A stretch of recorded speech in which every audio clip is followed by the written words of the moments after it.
जय श्री राम। वाल्मीकि द्वारा लिखी रामायण का चौथा अध्याय। चैत्र मास में रामायण के पठन और श्रवण का महात्म्य। कलिक नामक व्याघ्र और उत्तंक मुनि की कथा। नारद जी कहते हैं, महर्षियों, अब मैं रामायण के पाठ और श्रवण के लिए उपयोगी दूसरे मास का वर्णन करता हूँ।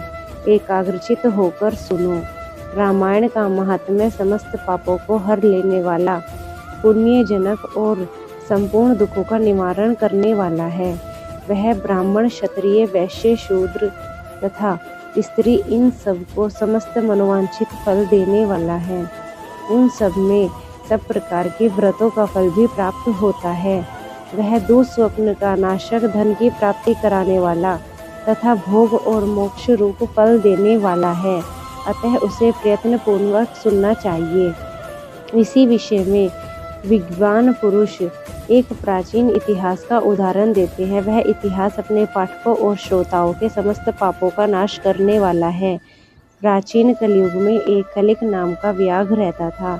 वह सदा प्राय स्त्री और पराये धन के अपहरण में ही लगा रहता था। दूसरों की निंदा करना उसका नित्य का काम था। वह सदा सभी जंतुओं को पीड़ा दिया करता था। उसने कितने ही ब्राह्मणों तथा सैकड़ों हजारों गौओं की हत्या कर डाली थी। पराये धन का तो वह नित्य ही अपहरण करता ही था। देवताओं के धन को भी हड़प लेता था। उसने अपने जीवन में अनेक बड़े बड़े पाप किए थे। उसके पापों की गणना करोड़ों वर्षों में भी नहीं की जा सकती थी। एक समय वह महापापी व्याघ्र, जो जीव जंतुओं के लिए यमराज के समान भयंकर था, सोवीर नगर में गया। वह नगर सब प्रकार के वैभव से संपन्न, वस्त्राभूषणों से विभूषित, युवतियों द्वारा सुशोभित, स्वच्छ जल वाले सरोवरों से अलंकृत तथा भांति भांति की दुकानों से सुसज्जित था। देवनगर के समान उसकी शोभा हो रही थी। व्याध उसी नगर में गया। सोवी नगर के उपवन में भगवान केशव का बड़ा सुंदर मंदिर था, जो सोने के अनेकानेक कलशों से ढका हुआ था। उसे देखकर व्याघ्र को बड़ी प्रसन्नता हुई। उसने निश्चय कर लिया कि मैं यहाँ से बहुत से स्वर्ण चुरा कर ले जाऊंगा। ऐसा निश्चय करके वह चोरी पर लट्टू रहने वाला व्याघ्र श्री राम के मंदिर में गया। वहाँ उसने शांत, तत्वार्थवेत्ता और भगवान की आराधना में तत्पर उत्तंक मुनि का दर्शन किया, जो तपस्या की निधि थे। वे अकेले ही रहते थे। उनके हृदय में सबके प्रति दया भरी रहती थी और वे सब ओर से निस्पृह थे। उनके मन में केवल भगवान के ही ध्यान का लोभ बना रहता था। उन्हें वहां उपस्थित देखकर व्याघ्र ने उनको चोरी में विघ्न डालने वाला समझा। तदंतर जब आधी रात हुई, तब वह देवता संबंधी द्रव्य समूह लेकर चला।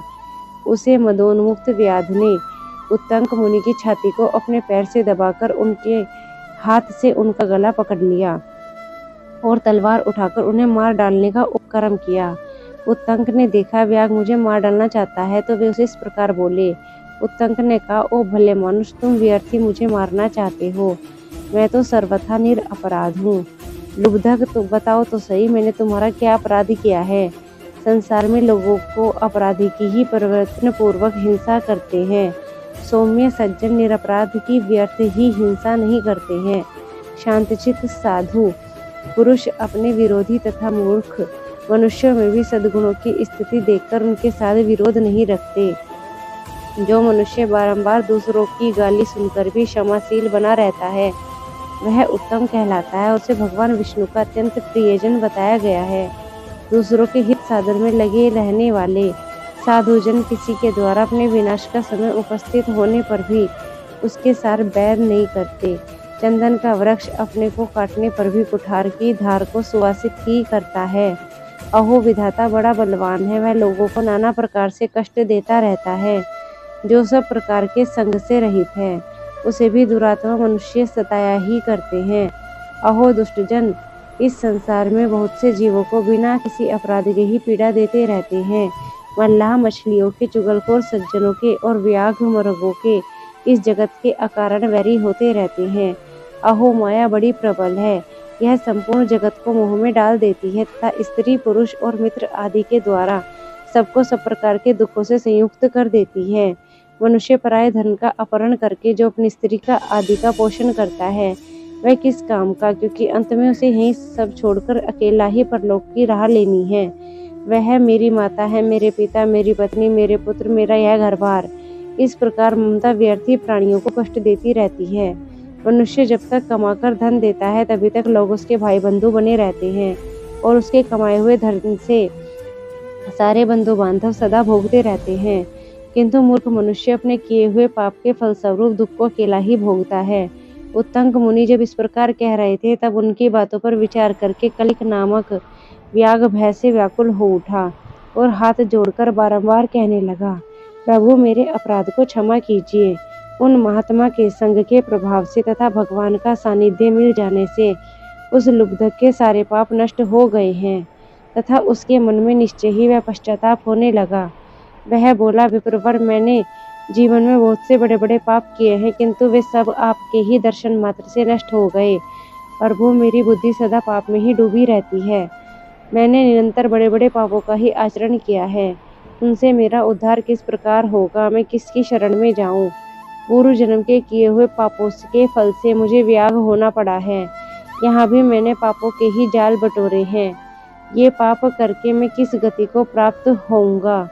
महामना कलिक की यह बात सुनकर महर्षि उत्तंक इस प्रकार बोले।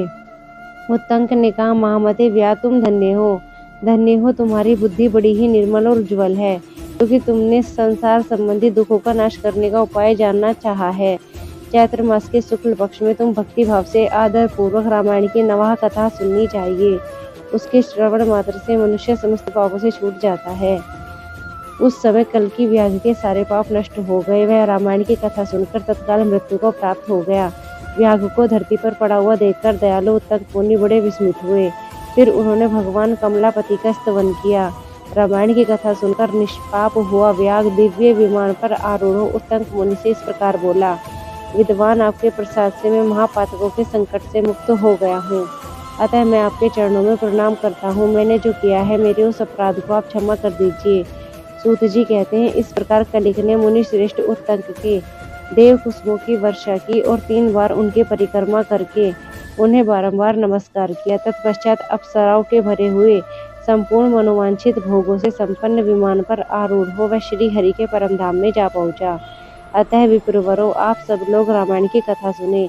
चैत्र मास के शुक्ल पक्ष में प्रयत्न पूर्वक रामायण की कथा का, अमृतमयी कथा का नवाह पारायण अवश्य सुनना चाहिए। इसलिए रामायण सभी ऋतुओं में हितकारक है। इसके द्वारा भगवान की पूजा करने वाले पुरुष मन से जो चाहता है उसे निसंदेह प्राप्त कर लेता। शरद कुमार, तुमने जो रामायण का महात्म्य पूछा है वह सब मैंने बता दिया है, और अब क्या सुनना चाहते हो? इस प्रकार श्री स्कंद पुराण के उत्तराखंड में नारद सनत कुमार संवाद के अंतर्गत रामायण महात्म्य के प्रसंग में चैत्र मास में रामायण सुनने के फल का वर्णन नामक चौथा अध्याय पूर्ण हुआ। जय श्री